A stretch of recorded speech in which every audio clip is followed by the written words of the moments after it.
So, the first part of our discussion says understanding of Islamic extremism.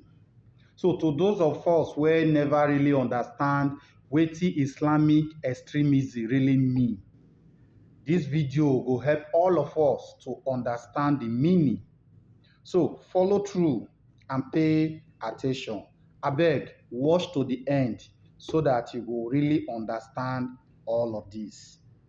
Now, the definition: Islamic extremism refer to a belief that modern Muslim societies should return to the traditional teachings of Islam to address contemporary issues and reform their society. This movement emphasizes strict adherence to the Quran and Sharia, that is Islamic law. But the question be say, is Nigeria at any time a Muslim society that everybody will have to return to Islamic law? Well, before I provide answer to that question, let's continue. Make we go further to know more about their agitation. So, interpretation of their agitation. Wetin they want, wetin they agitate, wetin extremism, Islamic extremism, wetin they agitate for. Number one, that the Quran, Hadith, and Sunnah should be interpreted in a literal and ordinary way. You know, for Bible, we get stories wey be literal, then we get some story wey be symbolic. Some of those symbolic stories, they are just used to represent something. E no really mean say the things happen, but they just use am wan explain something. But from wetin dis extremist people dey talk now, they say make dem interpret Quran in a literal way. That is, even things wey be say e no happen really, they want make those things happen or make it dey happen. That one strong o. Number two, that every corrupting non-Islamic influences should be eliminated from every part of Muslims' life. I think this is now where the killing of Christians take come in, na be this. And you know, over the time, we have been saying that not be only Christians they kpai, even Muslims too they kpai. Now, from wetin this their number two agitation they talk now, they say any practice, anything wey not connect to Islamic, wey not connect to Islamic practice, like Christianity, or even the same, even Muslims, wey no dey practice wetin dem believe, say such people can be eliminated, meaning those people, such people can be killed. And that is wetin dey make them, they always attack Christians, including the Muslims as well. So that is their number two agitation. Number three, that the society, economies, and the government of Muslim majority country should return to the fundamental laws of Islam and become Islamic states, a form of government based on Sharia law. They say make the government of Nigeria or the government of the day, make dem dey practice everything wey dey for under Islam, so that everything wey dem dey do, dey preach about, dey talk about, go be according to the law of Islam. But that one go fit happen for Nigeria? Well, e no go fit happen. The reason na because Nigeria is not an Islamic state. Nigeria has plenty forms of religion that is being allowed or practiced in Nigeria. So it's definitely not going to be possible to make the government dey practice Sharia law. No, the government no go fit dey practice Sharia law. Now, wetin be the government view in all of this? How government take view dis extremism people wey we dey talk about? Government views. Today, government see Islamic extremism as vocal or active opposition to fundamental British value, including democracy, the rules of law, individual liberty, and mutual respect and tolerance of different faiths and beliefs. Bam, that is the truth. It goes on to say that Islamic extremism is an ideology that accuses the West of perpetrating a war on Islam. Well, if we understand the way government take view them, I think that is the same way everybody take view them. Government of the day no go fit accept all their requests because one, we dey practice democracy. Two, British na dem colonize us, and British when colonize us, the freedom wey dem give us allow everybody to practice anything wey you wan practice.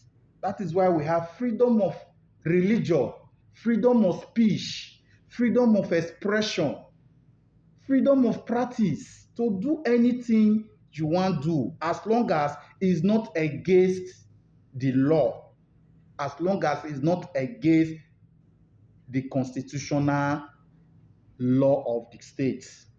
So e no go possible for the government of the day to start to dey practice wetin dey for Islamic law or wetin dey for Sharia law. We don understand that part, no be so? Now, the next question now be say, who are those spearheading this extremism in Nigeria? Which people dey promote am? Of course, they are the Islamic scholars or cleric. That is, the teachers when they teach Islam, when they teach them, na dem dey promote all this kind of extremism. Na dem dey promote all this kind thing for their mind. The movement of the Islamic extremism practices in Nigeria was first promoted by Usman Dan Fodio in the 19th century by establishing the Sokoto Caliphate, which is a powerful West Africa Islamic state founded in 1804 and implemented a strict puritanical form of Islamic law known as Sharia law across the region,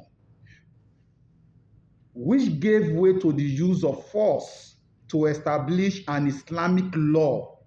And from that time till now, the different leaders or clerics keep pushing their agenda to the government with different Islamic group and with name of what they are agitating for, such as the Boko Haram. We talk about the Boko Haram when we understand say they say Western education is forbidden. So from wetin we dey see now, we see say the root cause of all this problem come from the Islamic scholars or cleric, that is the teachers when they teach all these Islamic laws.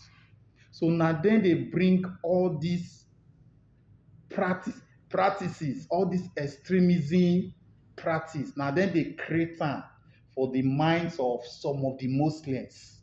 Na dem dey make them one day see the whole country as country wey suppose dey follow Sharia law, and dem measure one particular person wey start this thing for Nigeria I don't dey hear of this man name for long, but now today now I really understand the part where this man play. Usman Danfodio. Yes, he was the first to start extremism practice in Nigeria. Now we get questions where we need to answer. One of the first questions say, can Islamic extremism ever succeed in Nigeria? The answer is no. Yes, the answer is capital no. They no go fit succeed. You know why?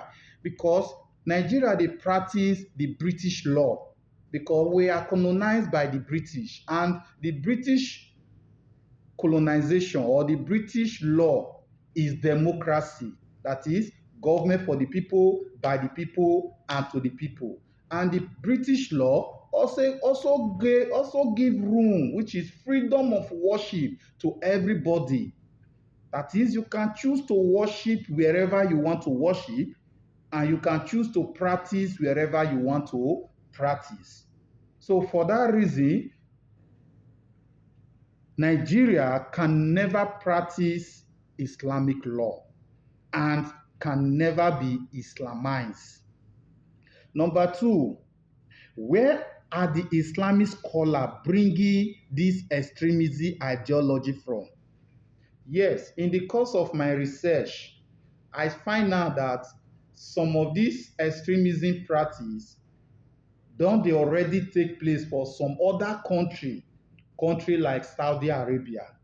Yes, Saudi Arabia practice this Sharia law or this extremism practice, Islamic extremism.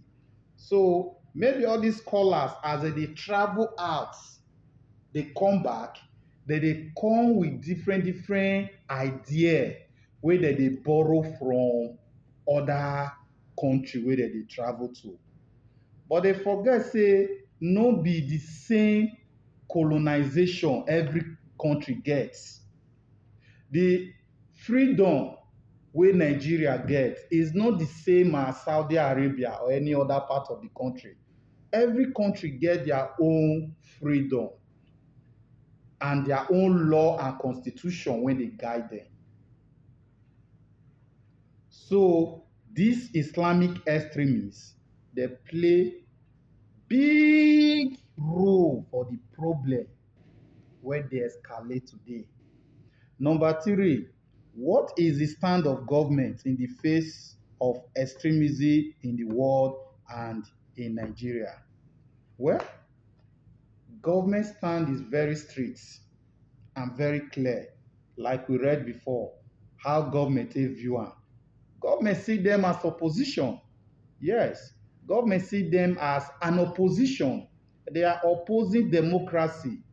They are opposing the fundamental human rights wey everybody gets. And that is the same way government see them. But you may like to know wetin really dey make these people dey come up with all of this. Wetin make them wan dey take all these things serious? Many factors dey contribute to. Many factors are responsible, and many of those factors are the problem, are the fault of government. What am I saying? Okay, let's just center it on Nigeria. In the course of my research, I find out that wetin dey always make these people dey come up with all this agitation na the failure of government to provide them all the necessity things they want. Na the failure of government to give them better life, better education.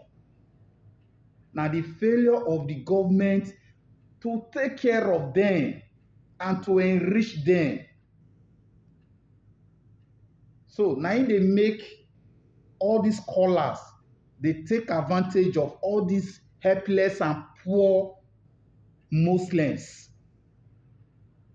So the government have really caused a lot in the life of these people. Well, follow me in the next video. We'll still talk more as we enter the part 2, which is the rise of Boko Haram. Thank you for viewing.